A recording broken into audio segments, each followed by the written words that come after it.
Ladies and gentlemen, my name is Akshat Meni and I'm a research assistant at the Institute of Chinese Studies, New Delhi. It is a matter of great pleasure to extend a warm and humble welcome to all to this week's Wednesday seminar titled The Legend of Nezha, its cinematic adaptations and the Loong. The Chinese animated film The Demon Child Nezha creates havoc in the sea, popularly referred to as Nezha 2, has propelled the legend of Nezha to global prominence. In doing so, however, it marks a significant departure from the narrative of the original 1979 animation by the Shanghai Film Studio, which also depicted Nezha's rebellion against the forces of the sea. This presentation will trace the legend's development in China and examine its three major cinematic adaptations from the pioneering 1979 version to the most recent film released in 2025. The discussion will explore each film's socio-cultural and political context, focusing on the ideological messaging conveyed through the cinematic portrayal of Nezha. Additionally, the talk will examine how the iconography of the Loong and the Loong has evolved across these films, leading into a broader analysis of the politics and the implications behind translating the term Loong in global contexts. The speaker for today's session is Dr. Madhurendra Jha, who is an assistant professor at the Department of Chinese Studies, School of Languages, Doon University, Uttarakhand. His area of specialization is Chinese language, literature, and culture, with a special focus on Chinese cinema and translation. As a recipient of the Institute of Chinese Studies, Howard Yancheng Institute Multi-Year Doctoral Fellowship, he was a visiting fellow at the Peking University and Harvard University for the academic years 2016 to 17 and 2017 to 18, respectively. He has also been involved with the India-China Translation Program and the Shanghai Cooperation Organization Translation Project, under which he has published two books. Dr. Jha also has several research paper publications, presentations, and talks at national and international levels to his credit. We're also honored to have Professor Shabri Mitra with us, who will be chairing the session today. Professor Mitra teaches Chinese at the Center for Chinese and Southeast Asian Studies at the Jawaharlal Nehru University, New Delhi. She is an honorary fellow at the Institute of Chinese Studies, New Delhi, and the editor of the ICS's quarterly journal, China Report, which is now in its 60th year of publication. Her teaching and research have spanned the fields of contemporary Chinese literature and criticism, Chinese cultural history, gender issues, India-China cultural relations, and regional interaction. Her latest publication is an edited volume titled China's May 4th Movement, New Narratives and Perspectives, published by Routledge in 2023. Before I hand over to the chair, I would like to ask all participants to please follow a few housekeeping rules. All participants shall be muted during the seminar. Questions may be posted in the chat box, along with your name and affiliation. Alternatively, you may also use the raise your hand option during the interactive session. You shall then be called upon to unmute yourself and ask your question. Thank you, and the floor is yours now. Shall we start now? Akshat, shall we start? Yes, ma'am. The floor over to you, ma'am. Okay. All right. Sorry. I'm particularly delighted to be chairing this session because Madhurendra has been a very favorite student of mine when he was studying in JNU. And since then, he has gone on to scale new heights and been a very, very productive and very interestingly productive, academically productive scholar who has used his language capabilities to transcend disciplinary boundaries and has gone on to explore themes which are very unique. And therefore, we are all looking forward to today's presentation. So before I ask him to start, I just wanted to mention that way back when in 1986, I was a MA first year student, and there was the International Book Fair, New Delhi Book Fair, where there was a huge Chinese stall, and we were many of the students were working in that stall, and we were completely overwhelmed by the quality of their children's books and animated characters in publication, telling stories for both children and adults, beautiful calendars. And one knew then that with the history of publication that China has, it was their one USP, reaching out to the world. But we are now talking about a period which spans from 1979, when the first Nezha film was produced and screened, and to 2025, which is 25 plus 79, which is more than 45 years of journey.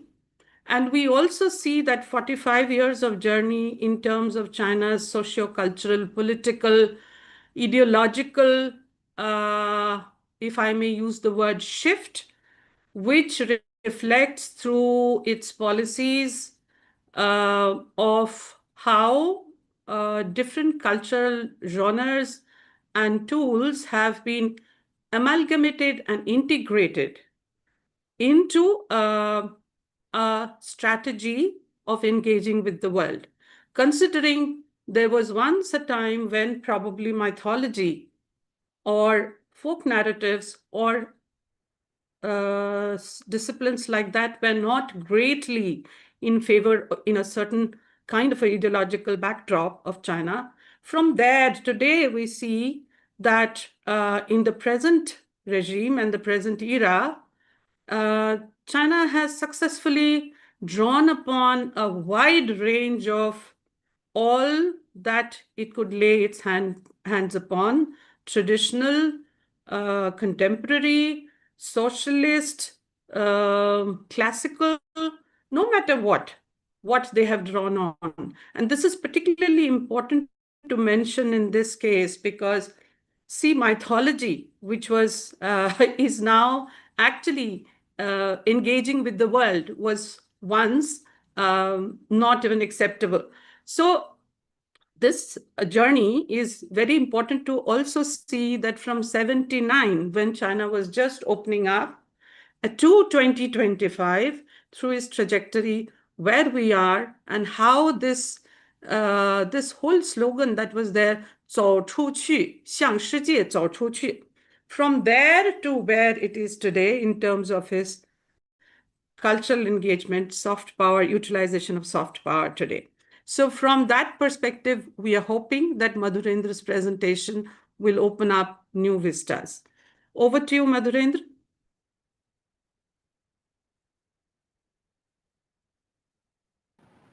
Hello.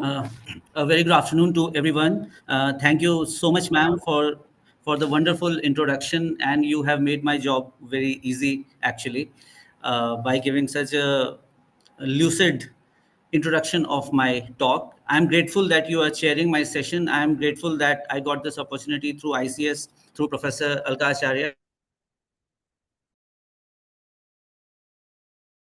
Further delaying the conversation, I will request Nayanika from ICS to kindly put my slide on for everyone.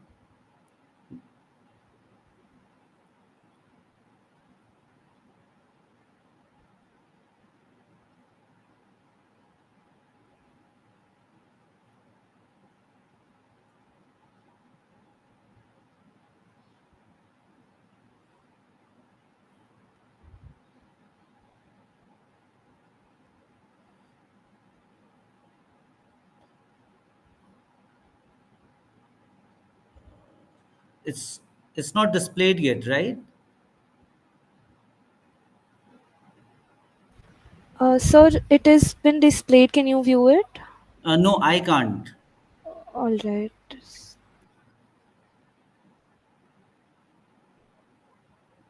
I think we can, but Madhurendra can't. Okay. It's okay, ma'am. I'll just wait for maybe half a minute or so. I'm sure it will be sorted out.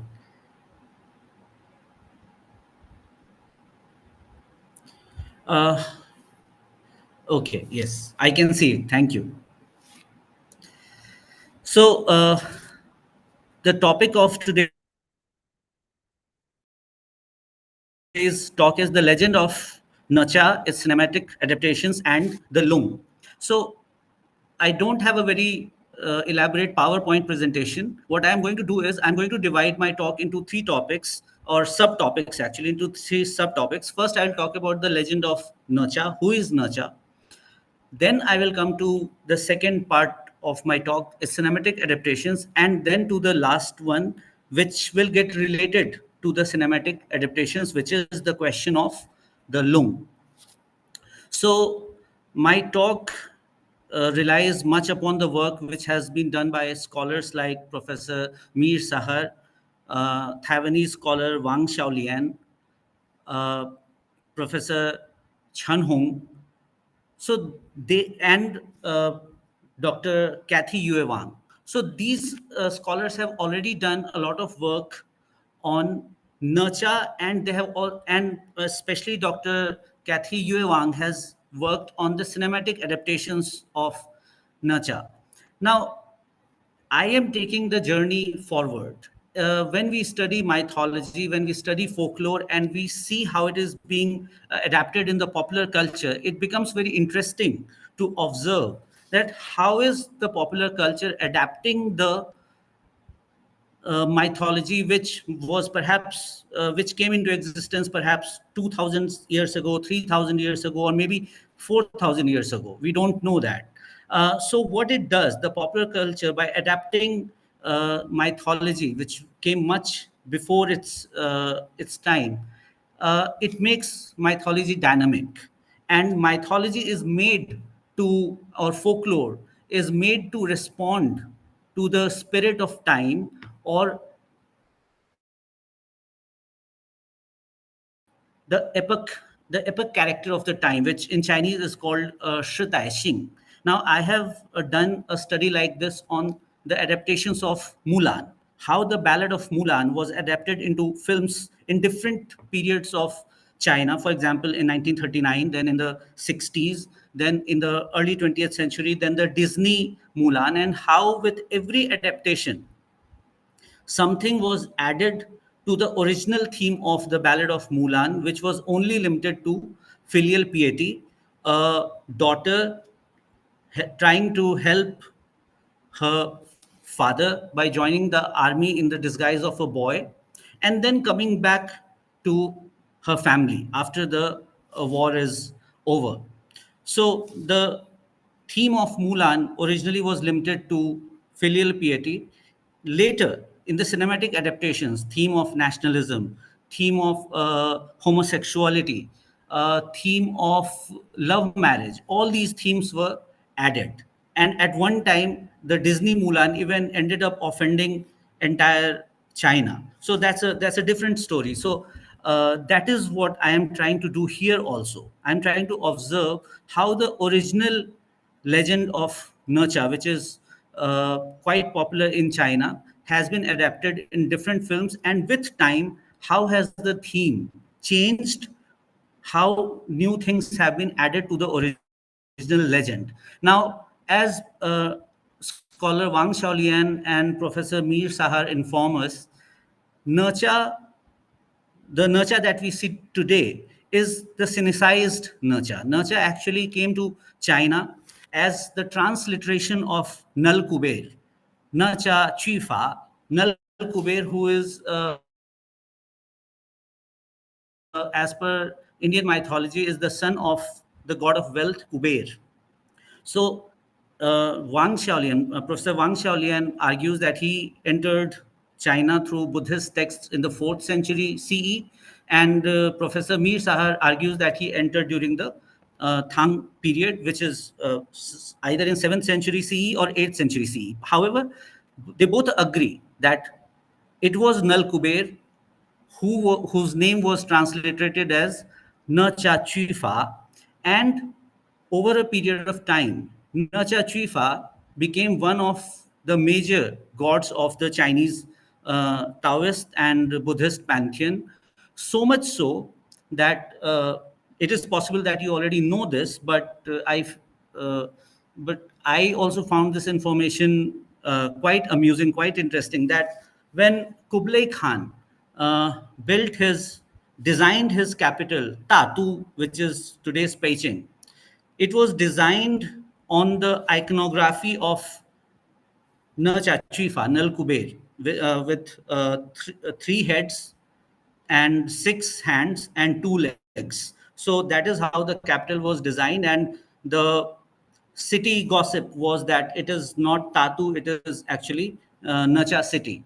So we can see that Nercha Chifa or Nal Kuber was quite an important god in the Chinese pantheon. However, the Sinicization of Nercha happened during the Ming Dynasty. It is during Ming Dynasty in the novels like The Journey to the West and The Investiture of the Gods. The journey. So if you can go to the next slide, please. Yes. So here you can see the earlier iconography of Nacha. This iconography is from a Qing dynasty painting. It says "Shan Cai Tong Se Nacha," and it is a collection of the paintings of gods from the investiture of the gods, which was written somewhere around late 16th century CE by Xu Zhonglin. And today, the story that we are going to discuss, the cinematic adaptations of Nacha, they are more or less based on the legend of Nacha in the investiture of the gods. So, what is this legend? Those of who, if you are aware of the legend, then you may know that the story takes Nacha to the period of Shang dynasty and the decline of the Shang dynasty, when Shang dynasty was being overthrown by the Zhou dynasty. So it goes almost 4,000 years back in Chinese mythological history, and it makes Necha the son of a Chinese general, Li Qing. So Li Qing's wife, who is known as Madam Yin, has been pregnant for almost 3.5 years and is not able to give birth. But after 3.5 years, what is born is something which looks like a meat orb.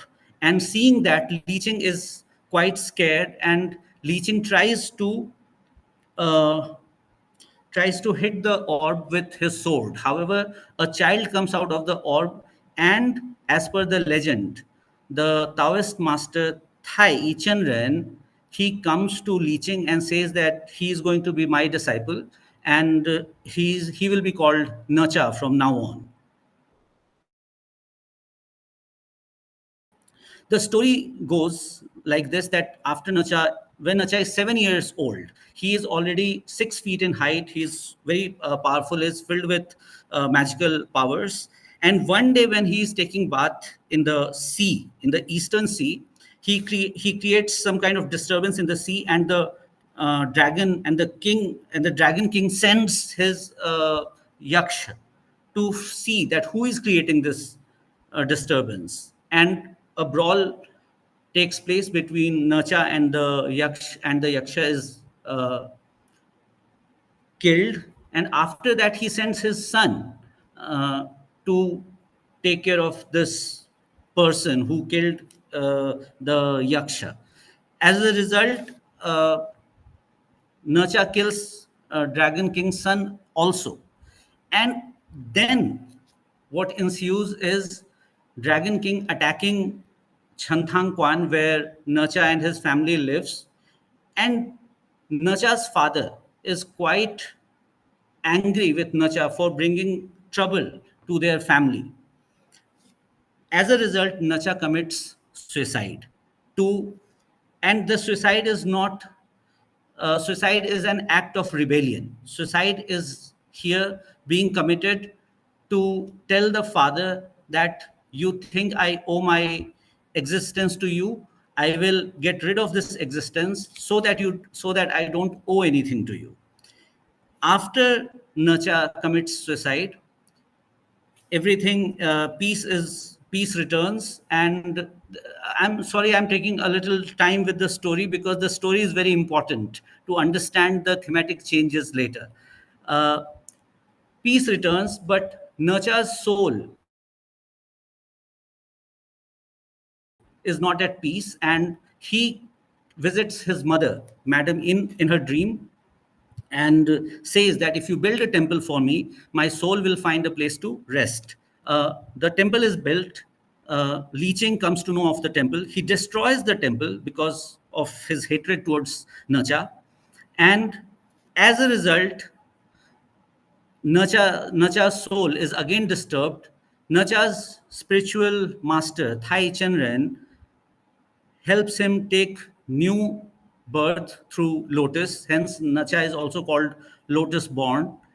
And when Nacha is reborn, he tries to kill his father as revenge. So the original story of Nacha, which is present in the investiture of the gods and also in the journey of the West, in both the themes of suicide and patricide, attempted patricide at least, exist in the legend of Nacha. Hence, Nacha's story in its originality is a rebellion against the hierarchy, against the family order, and his existence itself is a challenge to the Confucian idea of a filial son, of a filial child. So that was the legend. However, Naja has been was popular among the Chinese people. He was worshipped as a deity, and especially as a deity who would bring wealth, who would help them ward off evil. So all these things exist, and as Professor Shabri Mitra informed all of you that the first cinematic adaptation in the form of animation happened in 1979. However, films on the theme of Nacha creating havoc in the sea, was made as early as in 1927. Then there was another film in 1928. However, these were feature films. These were not animation films. What makes the animation film of 1979? Now, can we go to the next slide, please? Yes. So what makes the animation of 1979 very interesting, that this is happening almost after the Cultural Revolution. And China is opening up. The film is released in May 1979. International Labor's Day is being celebrated. And it is also the 30th year of the founding of People's Republic of China. So this is where we see for the first time that the thematic change happens. The story gets rid of the animosity between father and son. The whole attention is taken away. The theme of the film is no more the story of revenge and the story of animosity between the father and the son. It is the focus shifts to the Dragon King. Now, in the original legend, in the original mythology, the Dragon King is only taking revenge for the murder of his son. However, in this 1979 animation, what happens? The Dragon King is shown to be a cruel authoritative figure who is worshipped by the people of Chanthang Kwan so that he can give them rain. However, he decides to not give them rain even when they are praying to the Dragon King, and a drought happens.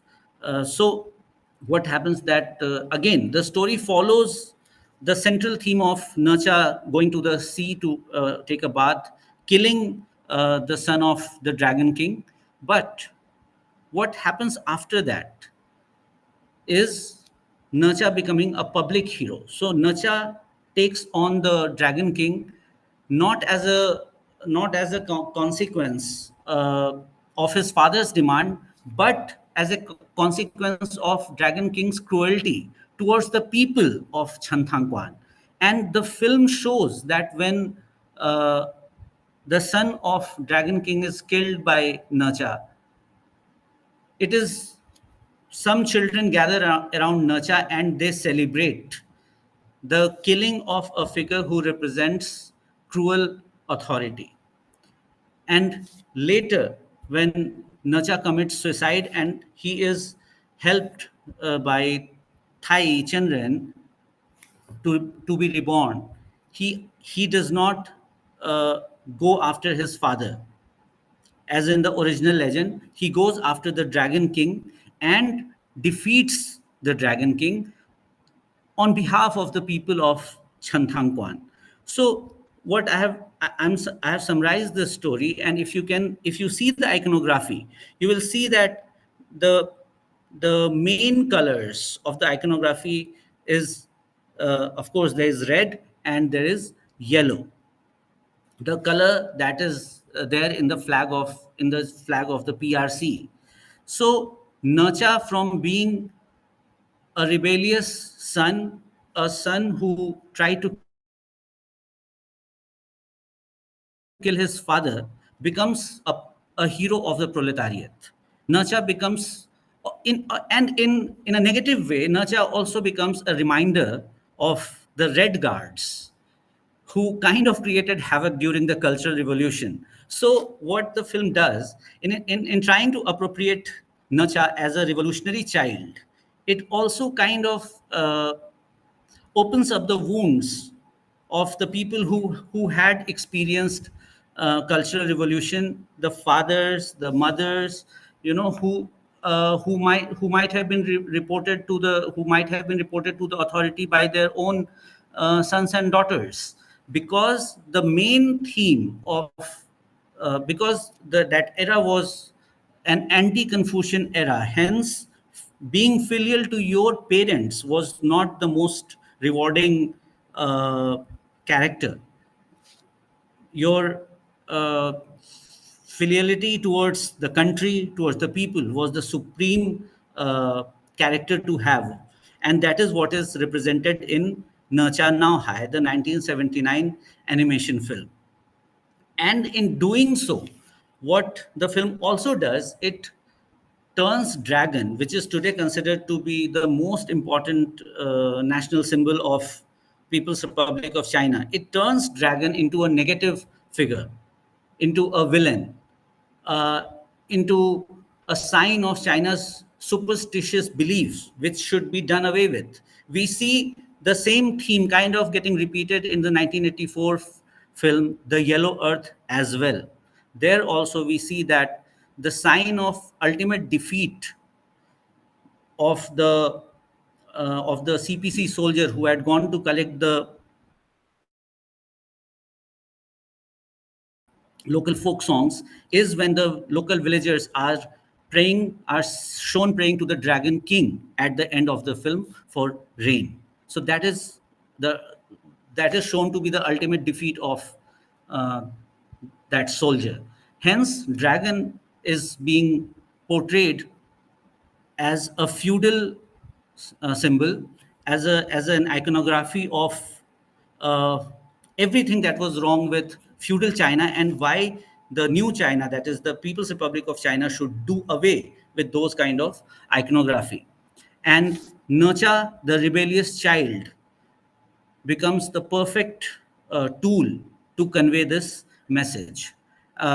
Now, can we please go to the next slide? Yes.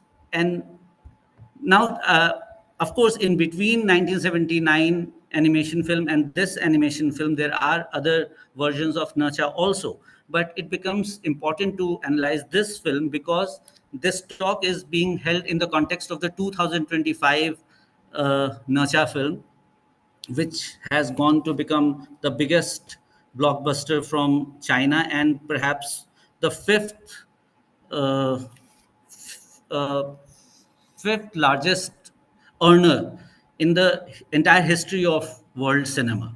So it has earned around $2.2 billion, which is a huge amount. So Nacha, the Demon Boy Descends to Earth, is the prequel to Nacha 2. Now, in this film, what happens? This film tries to do away with what the 1979 film did. So in this film, the character of dragon is brought back, but this time the dragon is not shown to be as villainous as it was shown to be in the 1979 animation film. The conflict between Nacha and his father is also done away with. In fact, this film shows that Nacha's father is ready to trade his life to save Nacha from the heavenly wrath that he's going to face eventually, because he is, as per this film, he's a demon child and hence he must be killed by the heavens. So, what the film does is that, number one, through its messaging, it is telling the Chinese audience that it is not the heavens who decide your destiny, it is you who decide your own destiny. So in a way, the political and social messaging of the film is that uh, evo weapon, so it is me, it is the individual who is the sole master of his or her destiny. And very cleverly, what the film does is, because just after 2019, in 2020, uh, involution became one of the most talked about social phenomenons in China. And what involution is the sense of feeling defeated in a market economy. And of course, this feeling was among the youth. So the social and political messaging of the film is that if you are saying that you are defeated, if you are saying that you are feeling alienated, it is possible that you are not doing enough. You are not ready to fight your destiny. You are being lazy. And we see that the conversation from since 2020, which and which is still going on, there is a continuous discussion on the fate of the youth in the current scenario of Chinese economy. So, however, coming back to this film, what this film does is that it aligns itself with the Confucian theme of being a filial son and a harmonious, and thus creating a family which loves each other, and which where everyone loves each other and which is harmonious, thus creating the spectacle of a harmonious family, thus a harmonious society. Now, can we go to the next slide, please? Yes. Now, this I was waiting to come to this film since it is the latest and it is many of you might have seen it. Now, in Nacha 2, there are three fathers. One is Nacha's father, one is the father of Ao Ping, and third is the father of Shen Pao. And all these fathers, they love their sons a lot, and in return the sons love their fathers a lot. They are completely loyal to their father. Thus, with Nacha 2, I argue that from the from Nacha originally being an unfilial son, and the theme of the legend of Nacha being Neetsa, which is a disobedient son, Nacha 2 has completely Confucianized the character of Nacha in the popular imagination. Because by the time the film ends, Nacha is ready to give his life to save his family. Of course, that situation does not come.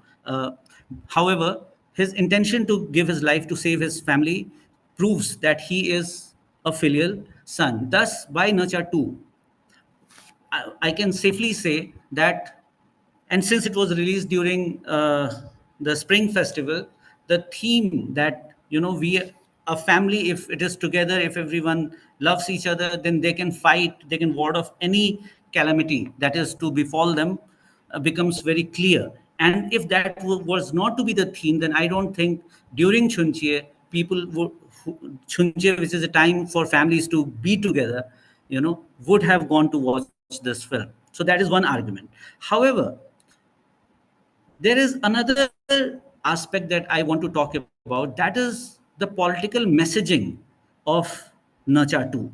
Nacha 2 establishes that through the narrative of Nacha 2 shows that there are three worlds. One is the netherworld or the hell, another is the earth, and the topmost is the heaven. And by the end of the film, it is established that it is the gods in the heaven who are conspiring against those living in hell and living on the earth.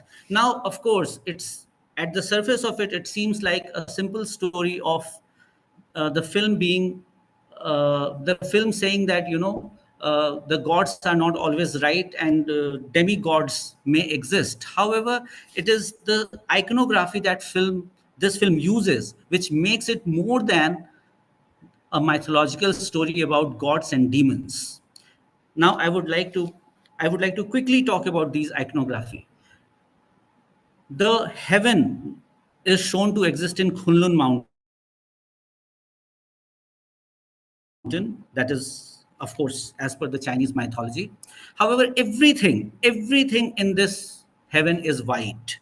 And when Nacha reaches the heaven, he proclaims many a times, oh, so white, so white. Then in the film, there is a cauldron in which all the prisoners are kept, and this cauldron is being guarded is kept in between a building which you cannot miss, and the building looks like the Pentagon. And the cauldron, when the main gate of the cauldron closes, you can see the sign of dollar, the dollar sign on the cauldron. So I read this as the cauldron being the global order, the world order, the dollar, controlling that global order, and being protected by the Pentagon. So this is my reading. Now, when the when the people of the earth, being led by Nacha, and the demons of the hell, being led by the Dragon King, they rebel against the gods. It is very clear that two sides are created. One side is completely white, another side is either brown or black.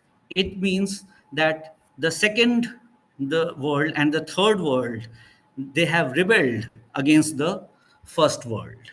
Now, of course, my reading can be challenged.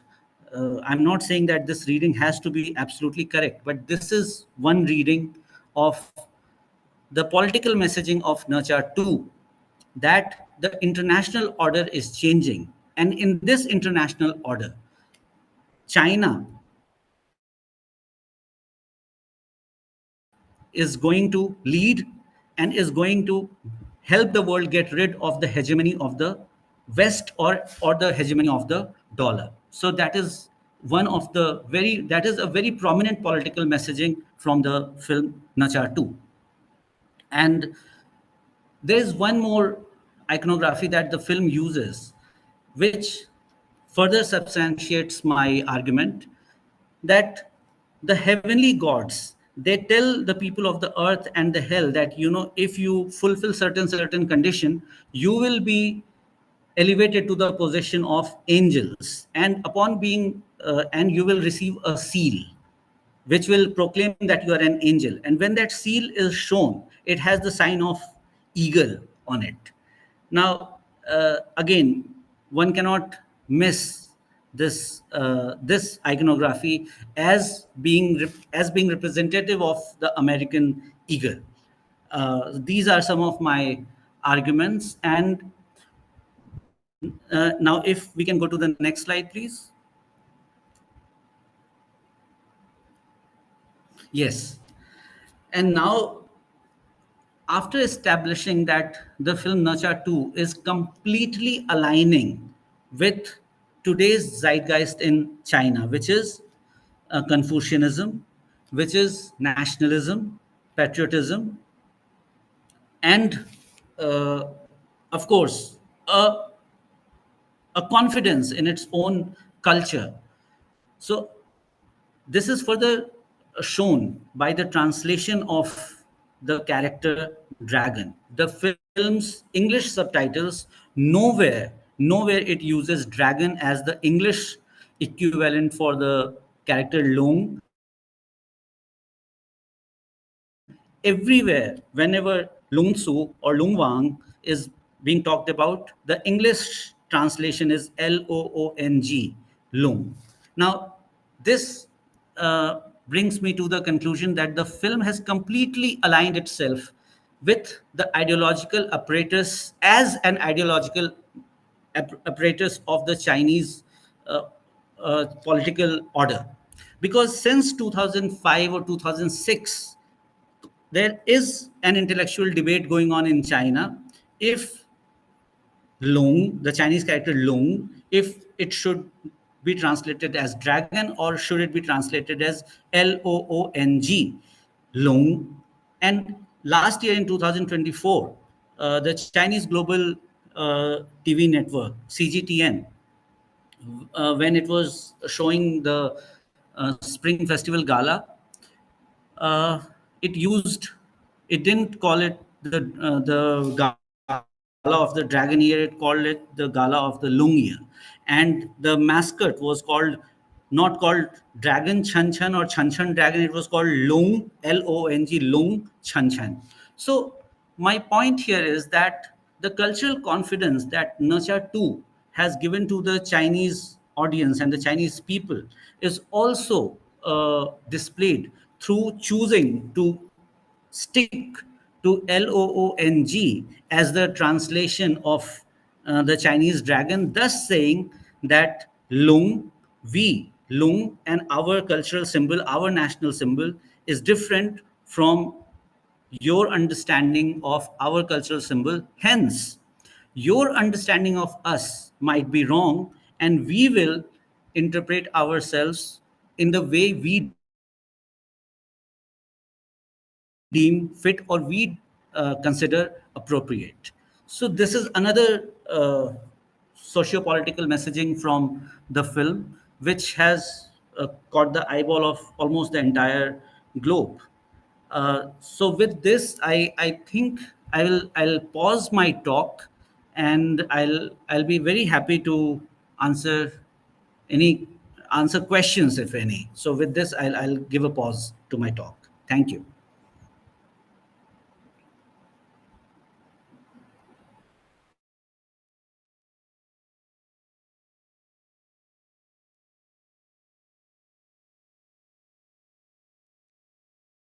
Thank you, Madhurendra, for that uh, absolutely fascinating,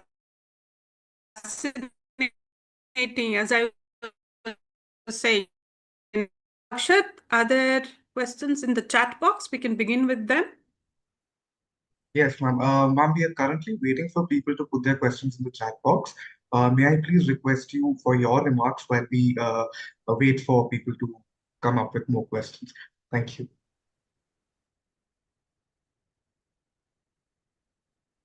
Ma'am, can you hear me?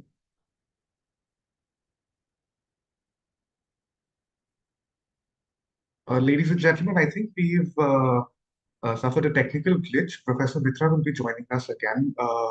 Request all of you to please give us 2 minutes while we fix the issue. Thank you.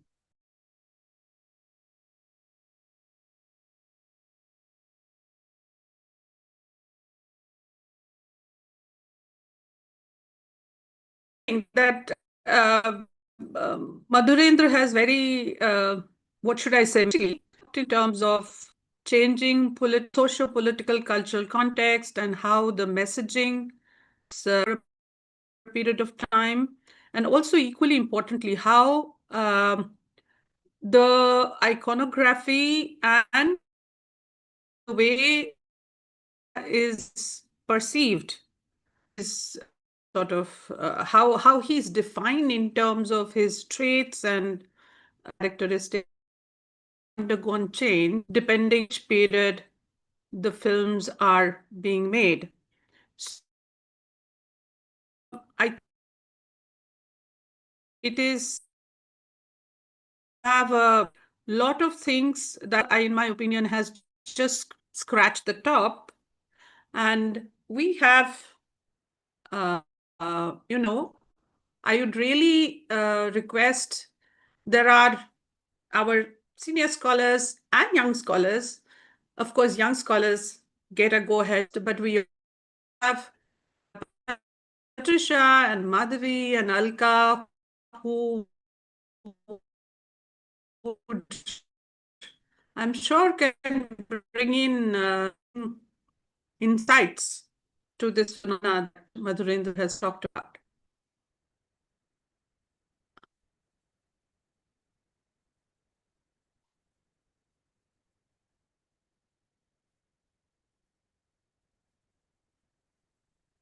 Akshat, is there any question? Yes, ma'am. We have a raised hand from Mr. Abhinav Kumar. Could you please unmute yourself, Mr. Kumar?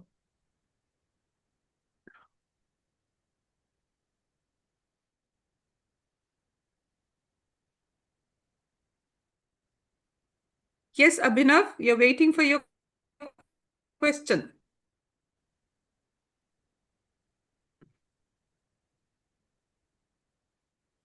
Mr. Kumar, could you please unmute yourself? Hello. Yes, you're audible. Yeah. Thank you, Madhuren sir. Such a long time that I have gone through your article, and it is very interesting, sir. I just wanted to start from this cultural advancement or this cultural production that is very intense after this 19th Party Congress. And as you have pointed out, that it is going to align with the norms that CPC has put on the cultural production. And sir, before this Nacha, sir, I was also closely following this video game, which is again based on this mythology, the black myth of Sun Wukong, and that is also a very hot topic on the internet. Sir, I just wanted to ask about how difficult it is for this CPC to combine this technology and the mythology. Again, they are getting from the written sources, and but when we talk about combining technology and the situation which is faced by the Chinese youth, so how they are trying to narrow the gap between this technological advancement, the social issues like unemployment, and this cultural confidence. And the second part that I wanted to ask, that there was a film screening of this movie in India, and we went to see the movie, and it was good. So how this is seen by the audience outside China? So your comment on these two. Thank you. So thank you, Abhinav. Thank you for your question. So to answer your first question, uh, it won't be very I mean, this is just my observation, and I may not be completely right, but it won't be very difficult for the CPC to control the narrative. I mean, there is kind of an instruction from CPC, and you may already know it, that the theme is Chiang Hao Chung Ko Kushi, that tell the Chinese stories well. Another interpretation, another translation of the same line is that tell good Chinese stories. Now, be it the Black Myth Wukong, the video game that you are talking about, or be it the Nacha film, these mythological stories are being chosen very carefully. I mean, which can align with the dominant social ideology. I mean, I just talked about this, that how Nezha, who was actually in the investiture of the gods, he was a child who actually tried to kill his father. So from there, Nezha has been turned into a child who is actually very much in love with his family, and his family is very much in love with Nezha. Hence, the story has been appropriated as per the current cultural and political requirement of China. So that is my understanding, that it won't be very difficult for the CPC, and governments do that. I mean, those who are in power, if they want to control the narrative, uh, they find out ways. And popular culture is either the guardian of the popular values, popular political values, or it pushes it forward. So that is my and of course it is also a good opportunity to, through especially through cinema, to showcase the science and technological development that China has been making. And the example is, for example, the Wandering Earth Part 1 and Part 2. Both have been hailed by the international community as technologically quite advanced films. So what China is saying, 科技加文化. So science and technology combined with culture will be used to tell the uh, China story, not the Chinese story as such, but the China story. So I hope I could answer your first question. The second question, if you can repeat, Avinav, second question. I don't want to miss anything. So if you can kindly repeat the second question. Sir, just wanted to ask about the screening of these movies in different countries, and especially when I observe the screening of this movie by the authority to Chinese learning students, which is also a very good opportunity to interact with this cultural product. But sir, I wanted to ask how the audience outside the China, and again there are categories that those who are learning in Chinese, those are learning Chinese, they can interpret or correlate with their experience while learning Chinese. But it is very challenging for non-Chinese learners to connect with the movie or the storyline. Game is another side, but the movie is just for more than 1.5 hours. So, sir, what are uh, the responses from the audience towards this movie, especially for these two kind of categories? One is learning Chinese language, and other is those who are not learning Chinese. Okay, I will, because I have not yet done a reception study of this film. Hence, I won't be able to answer the question in its entirety. However, I'll keep it limited to the Indian context.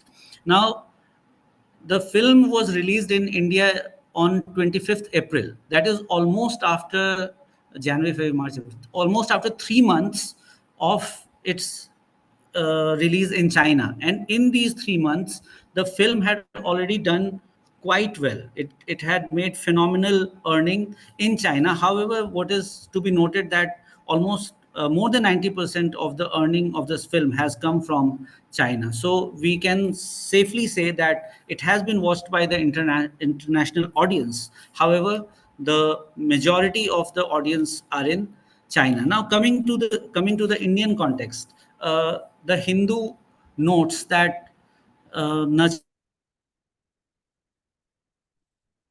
made about 50 to 60 lakh rupees in its first week, and it is considered a good earning for first of all for an animation film, and secondly for a Chinese film being released in India. Now that happened because of the hype that Nacha had already created internationally, and hence the audience is excited, or at least the audience is curious to see which is this film which is coming from China, and even if they don't know the story of Nacha, they want to go and they want to watch it for the hype that is around the film. Hence, I will say that if you leave the Chinese studies scholars apart, the other others are just going out of curiosity. That is one thing. However, it will be wrong to say that in the last few years, the general audience has not become more aware of Chinese drama.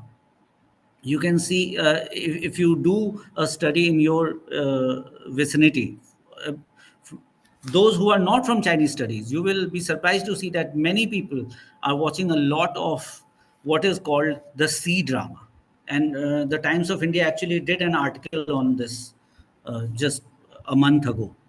So, so yes, so audience, they are accepting the Chinese films. However, their point of view may be different from the Chinese audience point of view, where Nacha has filled the Chinese audience with a lot of cultural confidence and also with a lot of patriotism for the film. I mean, any criticism of the film will be considered the criticism of China and the Chinese culture. So yes, that is my answer to your question. We have two questions in the chat box, Akshat. Yes, ma'am. With your permission, may I please read them out? Yes, please. Thank you, ma'am. The first question is from Dr. Usha Chandran, and so she thanks you for your wonderful presentation. And her question is, if the character of Nurcha is used to remind the youth about their duties and target them for choosing to quote unquote lie flat. If so, why has the movie resonated so much with the youth in general?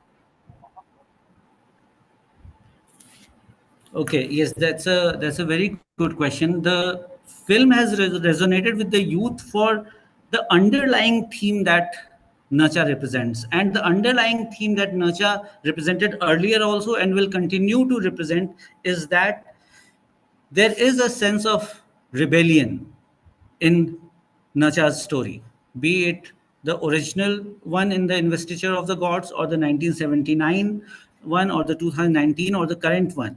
Nacha is always rebelling against the established social or hierarchical order. Now, that theme will resonate with the youth. However, it is the socio-political context which is kind of deciding what Nacha is rebelling against. So Nacha sometimes is a rebel with a cause, sometimes he is a rebel without a cause, but rebel remains a central word in the story of Nacha. And I think this sense of rebellion is what attracts the youth towards Nacha and the film also. Thank you, sir. The second question is by Miss Sneha. She is a research intern at the ICS. She thanks you for your talk and asks that the translation of the Loong remains Loong even in the English translation. Similarly, she has noticed that the movies have a very distinct art style in comparison to various animated movies in the West. She asks if the movies have kept intact the signature Chinese style in terms of the animation, in terms of the character design, or the form of the animation. Yes, Sneha, thank you so much for your question. In fact, I I would like to draw your attention to the observation which has been made by, and later, if you want, I can also share the article with you, by Dr. Chin Ching and Dr. Kathy Yue Wang. What they have observed, and my observation aligns with them, is that the Nacha 2019 film and continuing Nacha 2025, they have actually Disneyfied. They have Disneyfied Nacha and the characters, and the way everything, this the CGI that is being used in in these films are actually in competition with the animation films from the West, especially Disney films. It's like trying to tell them we can do this better than you. And when you are talking about the Chinese animation style, that was actually evident in the 1979 animation film. So there is this particular style of Chinese painting, is called the Meishu school of Chinese painting. So in the 1979 animation film, that style is quite evident, and that film, even though it is anti-feudal and anti-old practices and anti-old China, that film has more Chineseness than in its visual representation than the films that we are watching in 2019 and 2025. So these are my observations, and of course we can discuss this further.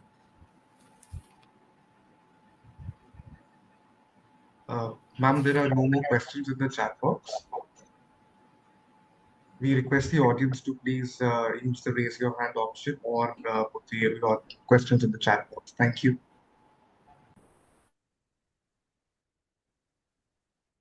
Ma'am, can you hear me?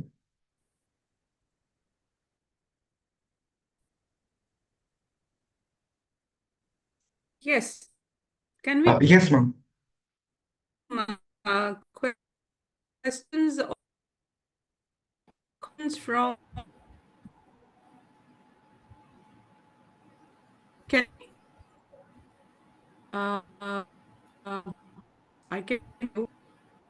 I was saying that can we have some sense from the for comment too this question.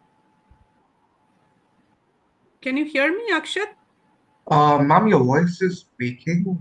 Maybe it's the network.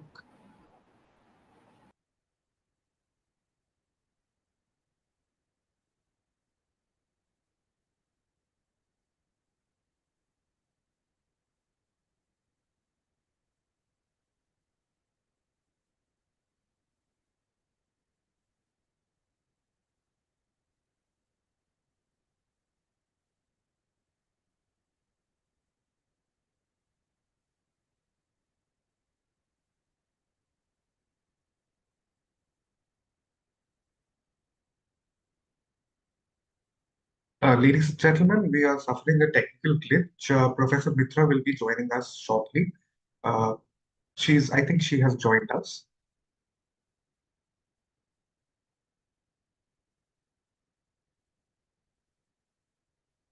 Can you hear me now? Yes, ma'am. Much better. So I was saying that I'd be very keen to get some questions from the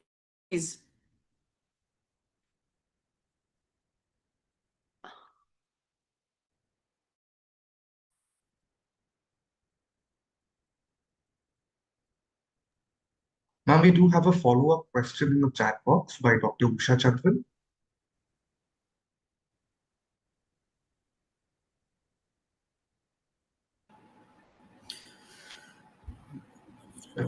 I'll read. Okay. So while we wait, Sure. Why don't you read that out? Right. Thank you so much. So, Dr. Jha, the question is, so notwithstanding the recent appropriation of the rebellious nature of nurture resonates with all kinds of protest. Do you agree?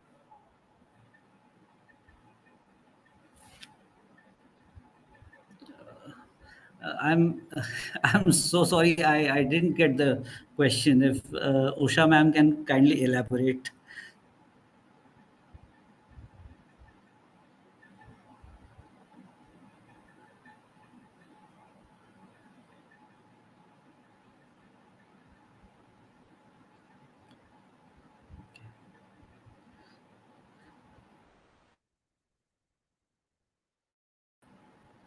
Notwithstanding the recent appropriation.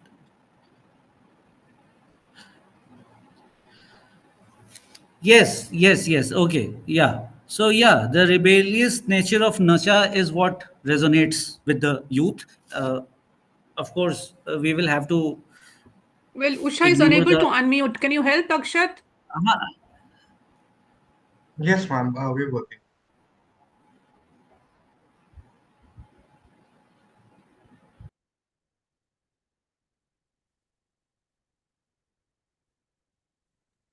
Dr. Chandran, you'll be able to Yeah. unmute now.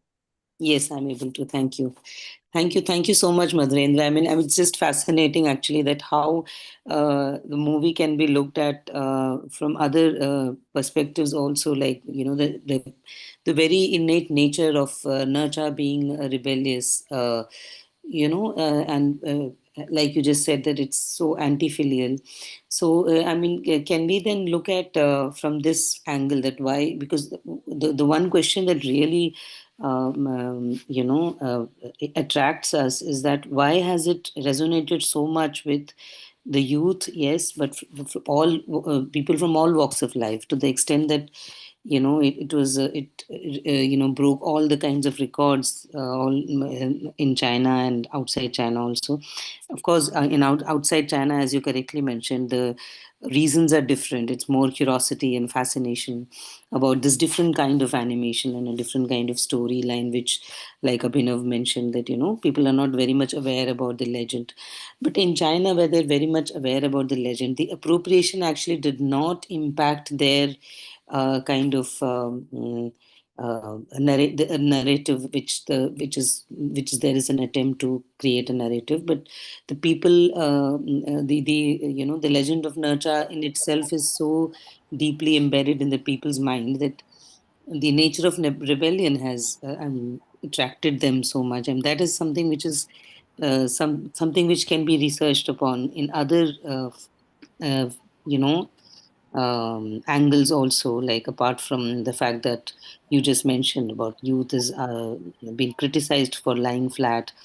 And of course, the interesting observation you just made about the you know, the people in power and how they've been equated with the US and or the hegemonic powers in the world. That is an interesting observation, which completely you know, changed or perhaps brought in new kind of angle to it. But when I was looking at it, I was looking at it also from the angle of authority within China, and and the nature of rebelling, because there's so many kind of protests which is taking different platforms these days instead of the streets. So I was wondering if watching this movie again and again is also a kind of protest, or you know, yeah, that's it. I was just thinking aloud. Thank you.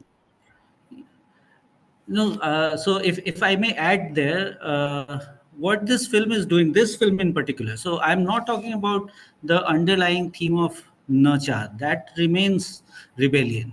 But what this film is doing in particular, it is playing by the rule books of the culture industry. Now, the what culture industry does, that it has something for everyone. So that is the formula of the culture industry, that create a product which will cater to everyone's demand. And so that way this film becomes very formulaic. I mean, it has Nacha, who is a symbol of rebellion. Okay, checked. Now it has dragon, again the symbol of Chinese power, cultural power, and it has this hegemonic world which has been made to look like America or maybe NATO. Uh, Hence, what happened? The whole attention of the audience, so a kind of distraction is created. Whom are you supposed to rebel against? There is a new enemy, there is a new target, there's a new aim. So it's hence I say that the messaging of this film is international messaging, that the socio-political context of this film has become international. So it's global, it's global and local, and the target of rebellion, the motive of rebellion has been changed. Now, will this impact, or will this impact the youth in a way that they will stop criticizing their government in the future?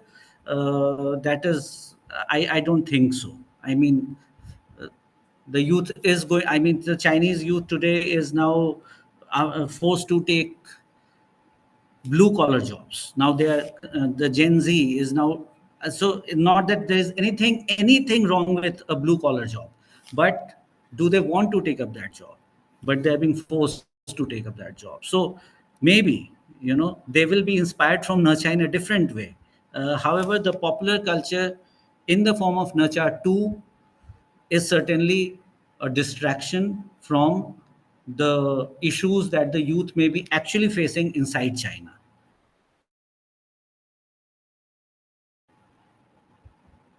So that is my 2 cents. Thank you so much, Dr. Chandran and Dr. Jha. Professor Mitra is facing some internet issues as we speak. Our team is working on it and she'll be joining us soon again. In the meanwhile, may I please request the audience to ask any more questions if there are? And you may again use the chat box or the raise your hand option.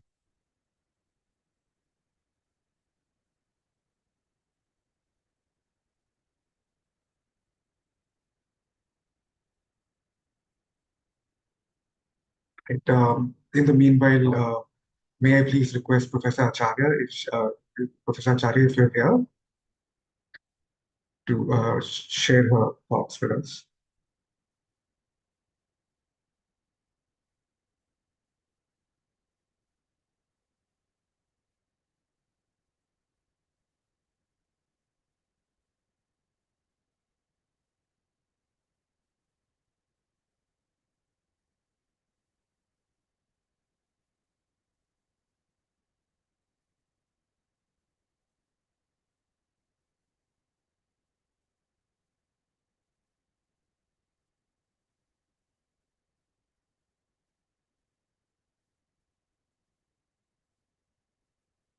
Please bear with us for a few minutes, ladies and gentlemen.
Professor Mitra, can you hear me?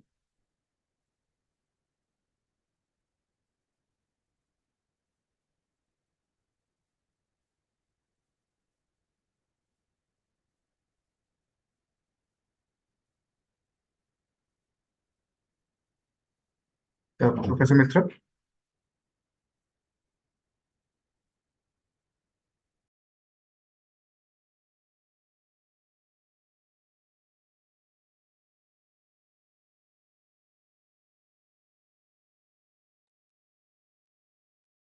Professor Mitra, am I audible to you?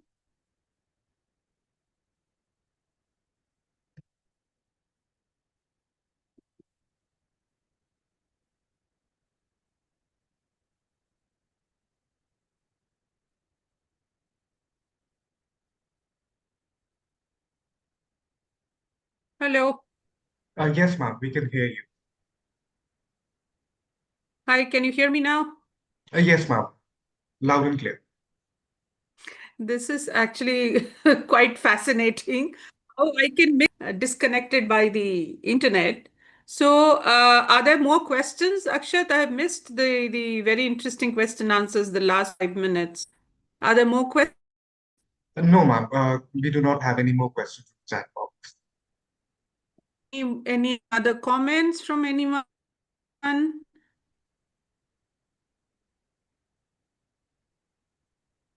Okay, so I think Ma'am, we have a raised hand from Abhinav. Yeah.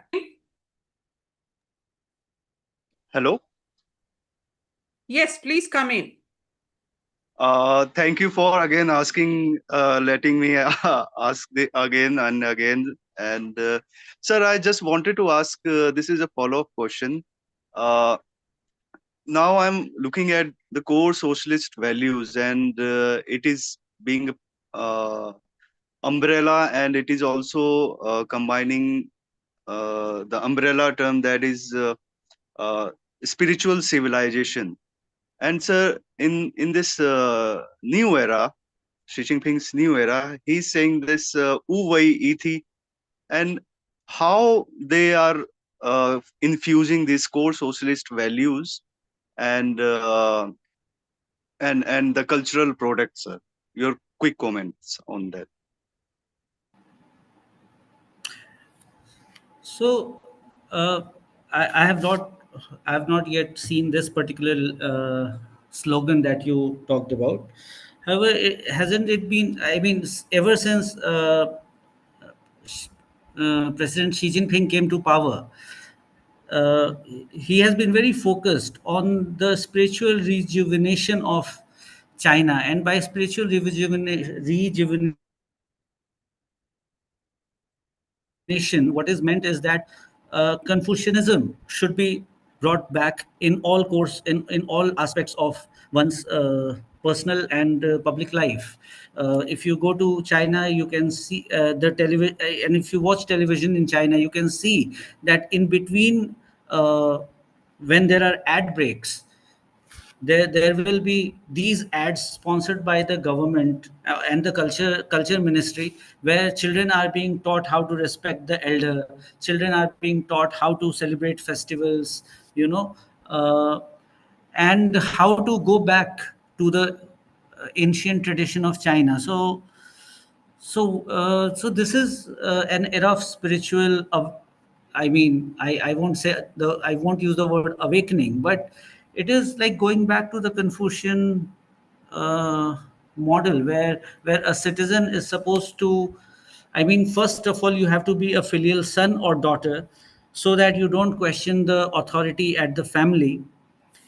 Only then, and after that, you will progress to become a filial employee and thus a filial citizen. So the government's policies, government's motives, government's agenda, they will ultimately remain unquestioned, and you will have more of followers and less of critiques. So that is what China is doing, and it is doing so through cinema. I mean, one of the most potent medicine of this agenda is don't allow films which criticize the Chinese government, or bring focus on its failures. For example, 2 years ago, a film came, Return to Dust. So that is the English name. And after it had a successful 1 or 2 months run on the Chinese OTT, it was suddenly banned. It disappeared. I mean, before that, somebody uploaded it on YouTube, and hence I could watch it. But the film was talking about how the Chinese government economic policy have completely failed in, at least in the northwestern rural China. And the film was, after 1 or 2 months, the film was banned, because again, it was not suiting the Chang Hao Chung Ko Kushi theme. So this is my understanding, that the entire spiritual rejuvenation program is being done with a particular motive, that is to bring Confucianism at the center of one's public and personal life. I don't know if I answered your question. We can have a discussion after the talk. Sure, sure, sir. Sure, sir. Thank you for your response, sir. Thank you so much, Dr. Jha and Mr. Kumar, for your questions and answers. The discussion truly is very fruitful for our audience. We are trying to reach Professor Mitra again. Unfortunately, she has dropped out. I'll just ask for 2 more minutes while we reach her.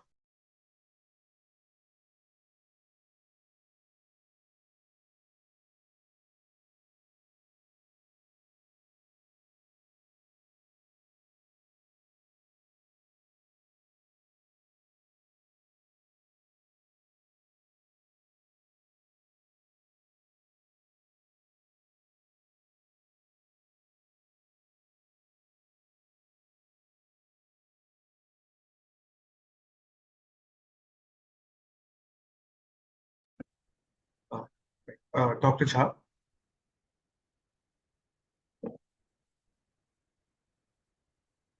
And Dr. Jha, can you hear me?